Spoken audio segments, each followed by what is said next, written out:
The U.S. Senate voted to the semiconductor industry. Gosh. Okay, sorry about that.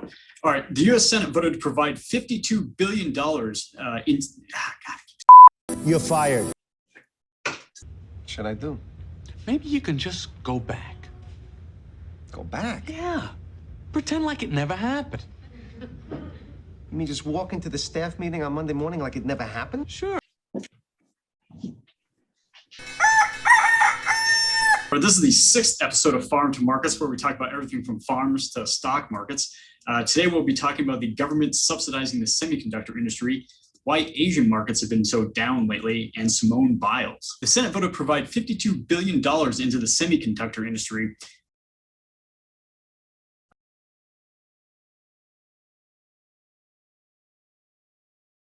Alex, do you want to give us a little bit of idea what's going on? So when this is more of a return to old school American capitalism, which was originally called either the national system or the American system. It provided for subsidies, tariffs, and a handful of other ideas to ensure America's economic prosperity and independence. This is only one small aspect of it. And the idea is to bring semiconductor manufacturing, which little chips that go into things like smartphones, computers, things like that, back to the United States. My thoughts on this are subsidies, usually without all the rest, don't tend to do very well. In general, what that does is just trains companies to do what Washington wants so that they get more subsidies, rather than actually protect the industry itself from potentially bad foreign actors who are engaging in economic warfare of various kinds. I would rather see corporate taxes go lower or to zero with a combination of high tariffs if we want to try and attract more manufacturing business.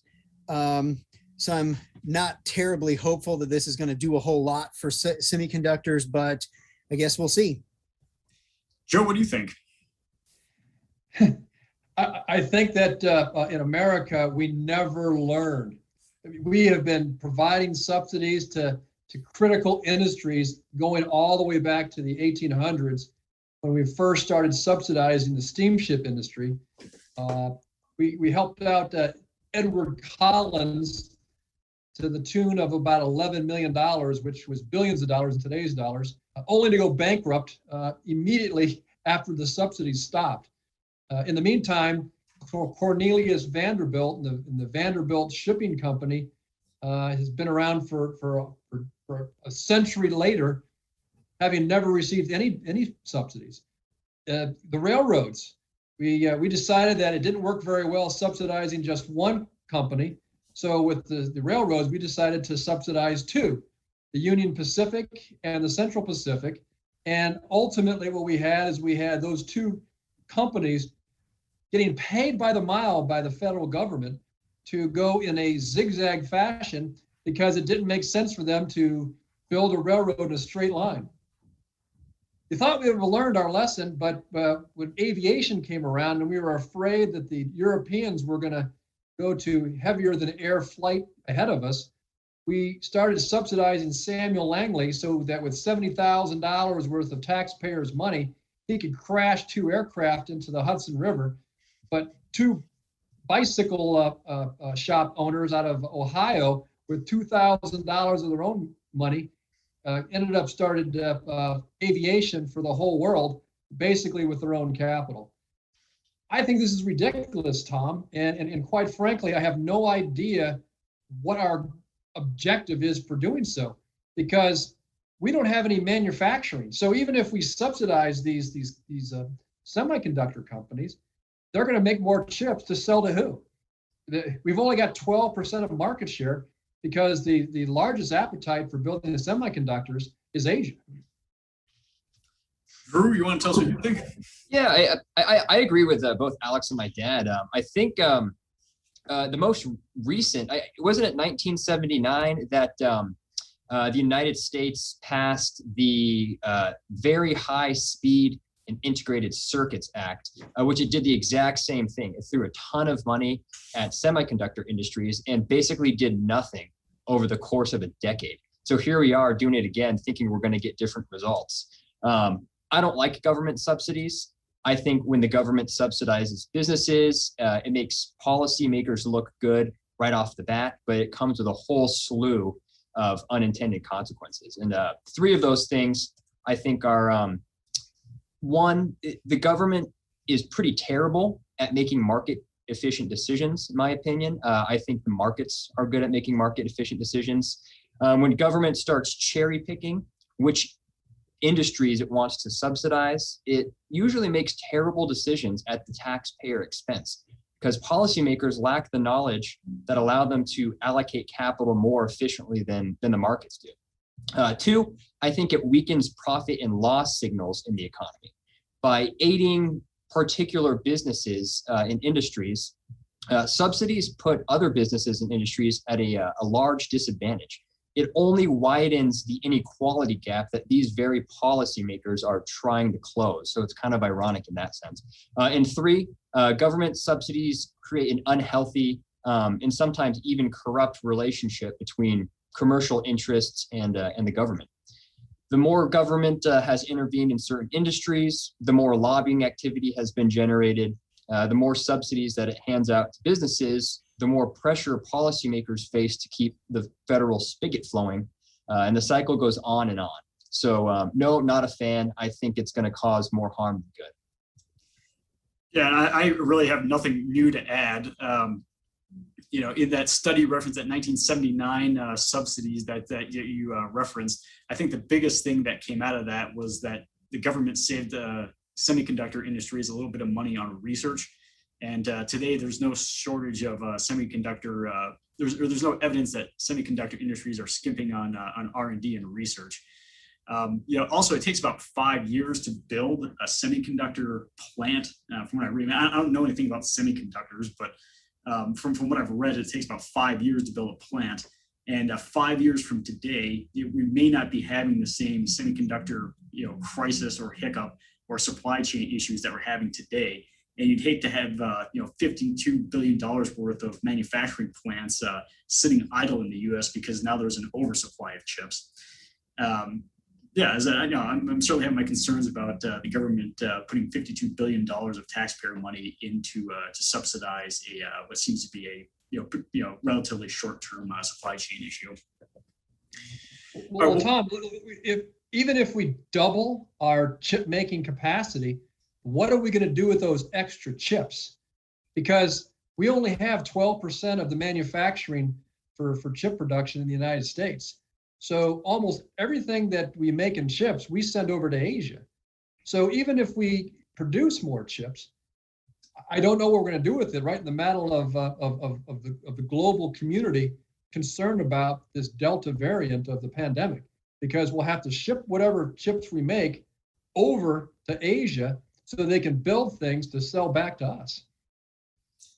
Yeah, I guess one counterpoint to that would be is that you build up a reserve of these chips, and I have no idea how that works, but I guess Toyota and some other Asian companies ahead of the last round of tariffs did a pretty good job of stockpiling chips that they use to make their cars with, and as a result, they've been able to crank out their cars and haven't.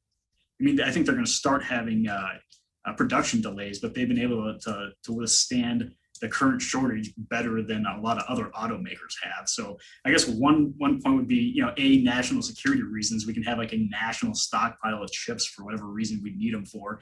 And then two is that U.S. manufacturers can stockpile, have the resources to stockpile these chips here at home without having to go overseas for them. Right. No, I see what you're saying. Like if we increase the supply to a higher level, what's going to happen to the demand? Some of these subsidies that we're throwing at these companies, when the demand dries up, what are they going to do? Yeah, no, I'm great. Go ahead. Oh, I would say that another point to this is, when the global economy goes into recession, the United States is roughly half of the entire global consumer market. when the world is really firing on all cylinders, we're still about 45% of the entire global consumer market. There's no shortage of money people will spend in the United States on stuff, especially stuff with chips in it these days.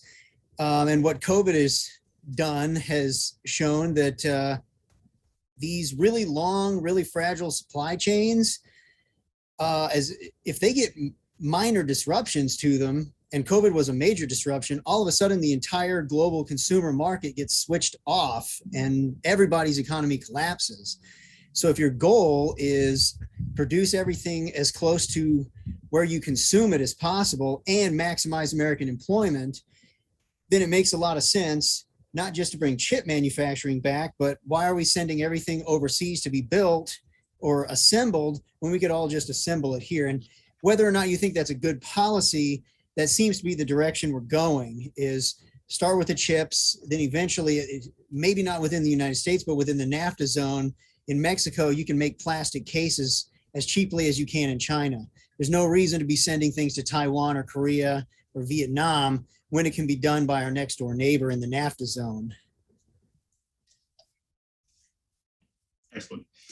Anybody else want to prolong this conversation, or we'll move on? Drew, I'll send the next one to you. Is that Asian markets since about February this year have pretty much been trending down. And when I say trending down, I mean they've been doing bad. If you look at the CQQQ, which is the Chinese Technology Index, is down about 13% for the year, relative to the S&P 500 being up around 16%. You know what's going on? Yeah, so you have the Communist Party of China basically cracking down on a lot of their big companies. Since a lot of these big companies are, they have foreign investment, these foreign investors, including the US, are cashing out and running for the hills. I heard a quote somewhere, I don't know who it comes from, but they said you can take a company out of China, but you can't take the China risk out of a company. So even though these companies may seem like they're operating in the free world, they're not. And when you have a communist party controlling them, bad things can happen. It's kind of a domino effect. I believe that China started cracking down on the ride-sharing app Didi, which is like Turo, or I'm sorry, like Uber and Lyft. And then they started cracking down on their education companies, and I think some of their music companies, if I'm not wrong. It'd be nice if we had somebody with an Asian studies degree to kind of, Joe.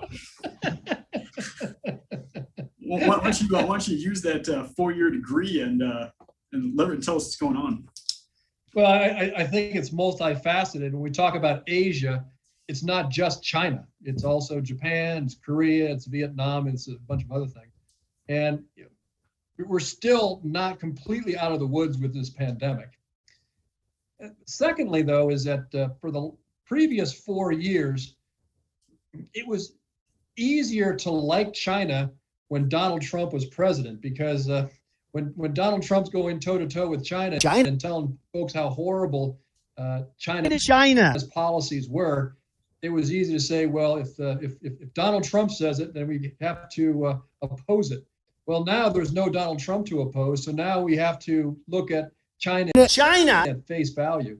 There was an article in the Wall Street Journal here, either yesterday or the day before, talking about how the solar energy, that all the panels that we bring to the United States from China, it takes 7 to 10 years for a break even, where you actually are producing less carbon emissions than what it took to actually produce those, because those solar panels are essentially made with coal.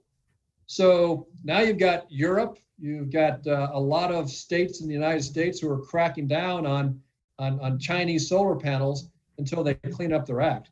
Well, as China starts to show how China usually conducts business, they're going to have difficulty selling to a global market, particularly when the United States doesn't have the easy man to hate anymore to kick around. Alex? Well, some of the things I've been seeing out of China are interesting. they called video games, for example, digital opium. I think that's the exact quote. And so that's hammered a lot of these tech firms in particular, because not only do they make hardware, but increasingly they make software. There are several of these companies that make real cash cows with free-to-play mobile games. They're free to start, but through microtransactions, they make a killing. They're really cracking down on those companies, companies with relaxed security measures, things like that. And in general, it sounds like they're just trying to show what little of an actual private sector they have, that it's the CCP that's in charge and not the capitalists. Furthermore, as has been mentioned, you're looking at another real possibility of lockdowns throughout the world. Lockdowns mean lower consumer spending. China is heavily dependent on exports. When nobody around the world is buying things that China is exporting to those countries, China gets crushed. So I don't think the short term looks very good for China right now. Yeah, and one of the things that China's been cracking down quite a bit on is, I guess, tutoring makes up a huge part, tutoring, or Chinese families spend about 25% of their income on tutoring. And in the technology business, there's a couple of online tutoring companies in China that have, they're pretty expensive, but they've been doing pretty well, because during the pandemic, Chinese families have been having their kids do these tutoring programs, and they check the kids' math, and they go through and kind of show them how they did it wrong and stuff like that. And so one of the companies that China's cracked down on is on these tutoring companies, and they basically said, you're no longer a nonprofit. If you want to survive, you're going to do it through the nonprofit route. And the reason for that is because China has a 3-kid per family goal, I think, and with online tutoring apps being so expensive, they said that was a hindrance towards their 3-child per family goal. So they basically made it free and basically shut down whatever company was doing it as a for-profit company. But you also have like Ant Financial, the IPO was blocked by China right after Jack Mao made openly publicize the CCP, and then he went missing for 3 months, which was highly unusual for him. And his company was basically held hostage, and I can't remember what the stock price did, but it was having a real tough time, and so was Alibaba at the time.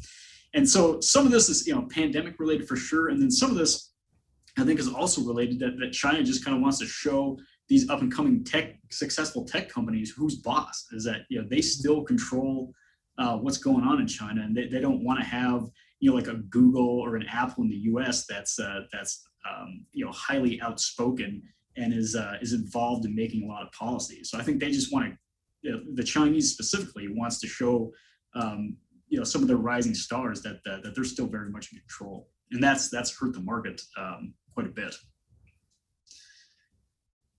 All right, moving on, so the Olympics is just about over, and Simone Biles, who's known as the greatest of all time, or the GOAT, basically sat out for most of the Olympics for what she said is mental health reasons, and what later became known as the twisties. So for the most part, she sat out the Olympics, and then I think she was able to make it the last event and did like the pommel horse or whatever that beam is, and competed and ended up winning the silver medal. But the fact is, she received a lot of praise and a lot of criticism for sitting out most of the Olympics. And Joe, why don't you give your thoughts on what you think? Well, I think the Simone Biles story is interesting on multi levels. The one that I think is most interesting is how much social media is now impacting these, so to speak, amateur athletes. Because today, these athletes aren't just out there competing in fun games. They're now trying to create a brand. So they see the press, and it shows up on their social media sites or their Instagram, their Facebook accounts, and they're seeing all the positive and the negative comments. And it's really hard for people to read through 3,000, 4,000 negative comments, calling you a loser and a quitter and anti-American, all those sorts of things, and then get up there on the uneven bars and try to perform your routine. So I think that a lot of our athletes that we send for these international competitions, particularly at the Olympics, they're going to have to start training on how to contend with negative comments on social media if, in fact, they're going to give us their best performance. Alex? Well, my take on it is, on the one hand, if you're an athlete and especially part of a team, and you know that you're not going to be able to do your best in an event, you're going to be a liability to the team, it's better just up front to let them know and let somebody else you think is going to do better take your spot. On the other hand, it's difficult to praise somebody for backing out at the last minute for what is ultimately the most important moment in your sport. Think of if Michael Jordan decided after a bad performance in Game 6 of the NBA Finals that he just wasn't feeling right mentally and decided to ride the bench the whole game. I don't think anybody would really have much praise for Michael Jordan. Again, it's better to let people know in advance that you can't go, but on the other hand, you're supposed to be one of the top athletes in the world, should be able to handle pressure. She's been here before. Just a tough situation. Drew? I think heavy is the head that wears the crown. When you're the GOAT, you're in the spotlight. And no matter what you do or what you don't do, it's going to be subject to a whole bunch of scrutiny, like my dad was saying. I have no problem that she dropped out, or if she would have kept going. That's just her choice as an athlete. Yeah, I would agree. I think she made the right decision, despite the criticism that's been going around. Is that for two reasons. Number one is that it's kind of like Clayton Kershaw in the World Series. They send him out there, and you already know he's kind of on shaky ground, and then he gives up 4 home runs, and then they said, "Oh, maybe he's not having a very good day today." After the game's been lost, it would have been better just to have him sit out and let somebody who was, feeling it or having a hot streak or something like that be in there and perform their best, and do a little bit better job, because it's hard to watch him give up 4 home runs and be like, maybe we should have put him in today.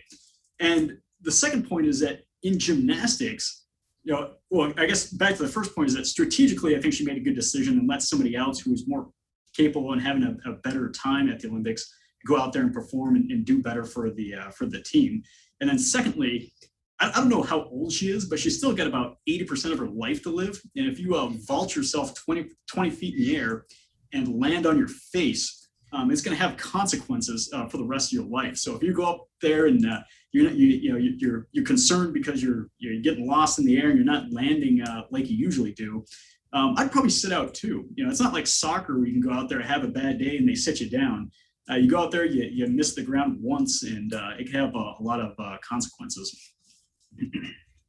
Well, I will query this panel.